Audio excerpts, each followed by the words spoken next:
Cracking, everybody? Welcome back to the channel. New video. Today I have some errands to run. Going to be running around, and so it's right now 5:10 a.m. I'm recording this so that I make sure that I have at least one video a day. Hopefully I get something done on the other channel. Those of you that aren't subscribed, check out my other channel, Dubess, Dubess. Also, check out the Food and Fallons channel. Subscribe. Check us out over there. We'll be doing food reviews. We have new stuff coming up. Today's video is actually inspired by a comment. And the comment was made on the How I Got My Cell Phone in Prison video, right? The comment is by Stuart Day. It says Stuart Day 1330, 3 hours ago. So apparently this guy works the night shift. But he says, well, Dubs, you have to admit that the things that happened that you have said, like in YA, you said you couldn't eat or drink if a black touched it. The riots that have gone on between your factions, your two factions, the green light on all blacks in the 90s, and not being able to buy dope from blacks. You have to admit, you add that up, all that up, you can't blame people for thinking that racism is an issue between your two factions. So I wanted to make a video about that. And we're going to start at the beginning, okay? And I will say this, that I don't like the whole racism thing. But let's get to the beginning where it says, you said that in YA you couldn't eat or drink if a black touched it. That's true. That was absolutely true. And I've said in videos, I've made it extremely clear that the California Youth Authority was the most racist place I ever did time. I want that to settle in. Let that sink in. I did over 24 years in the California Department of Corrections. I did 3 years and 3 months in the California Youth Authority. Nowhere in the California Department of Corrections, where the big boys are, nowhere in over 24 years in that system did I see the racism, did I hear the racism that I heard in the California Youth Authority. That said, I could probably even argue that, it's not even a probably, I could argue that the California Youth Authority was the most hateful place I ever did time as well. So it's no wonder that there was so much racism when you had a place where you had kids pretending to be men and everybody trying to out alpha each other. You had homies, because they were gangbanging, destroying other homies. It wasn't like the joint where, you know, you're probably going to wind up selling up with your rival, because at least you guys can reminisce about things. And when you tell a story, that the other guy understands exactly what you're talking about, where you're talking about, probably knows a lot of the same people. No. In YA, I've told stories where, you know, dudes would get down with their enemy every day. And the dude that's probably winning every single day, he winds up turning the dude that loses every day into a punk.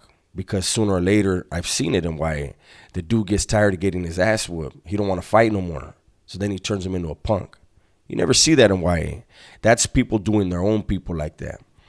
So I wanted to make sure that I pointed that out. The Youth Authority in itself was the most hateful place.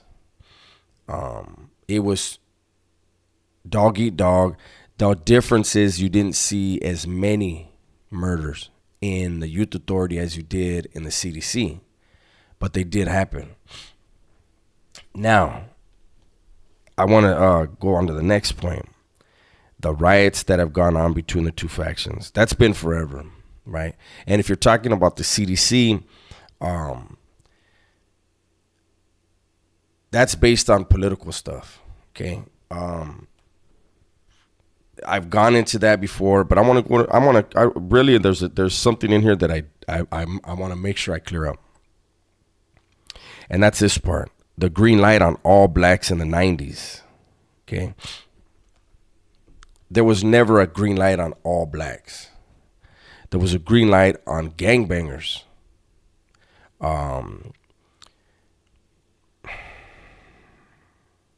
You guys have to remember.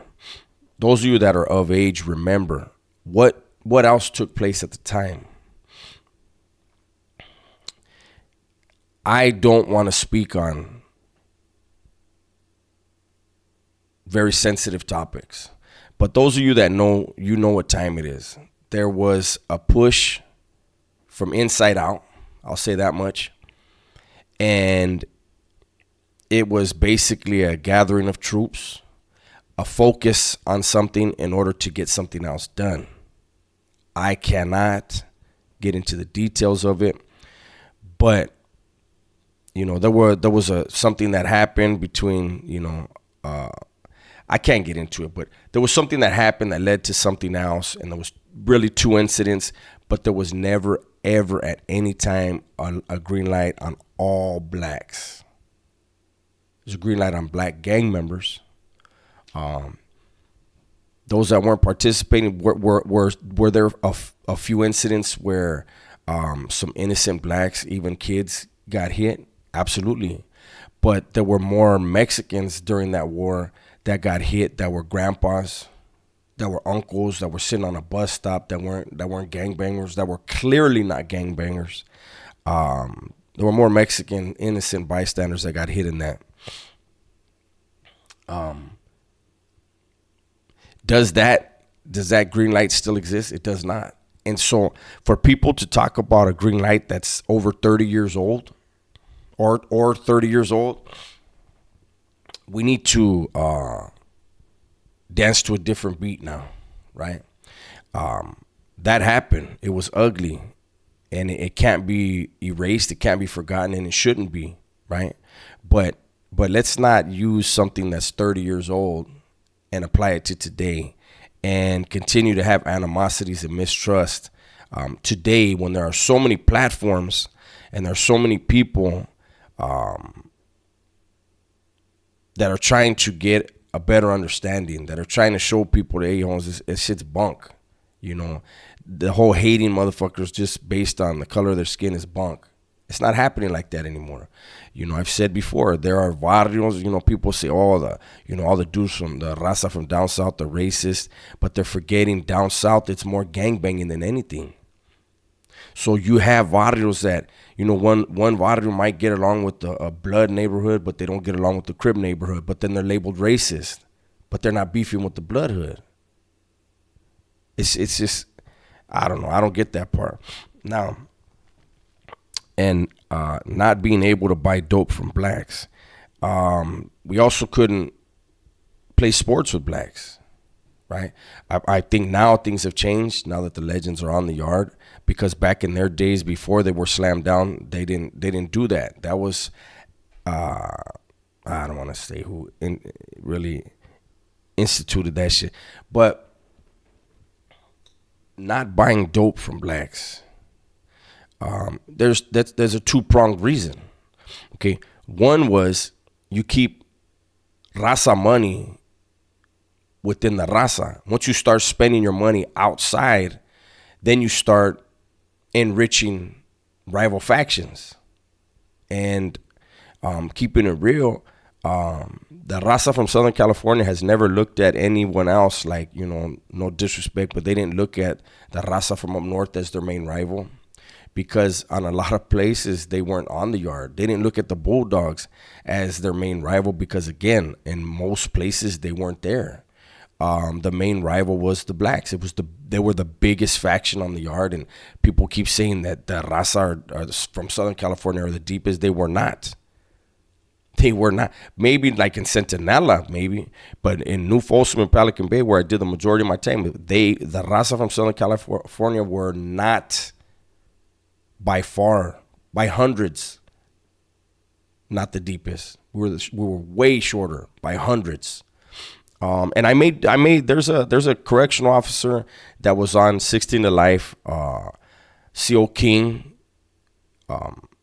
He knows me very well from New Folsom, and I may do an interview on that. I may interview him and let him clarify him, right? But anyways, so there's that. It was keeping money at home. That was one of the reasons, right?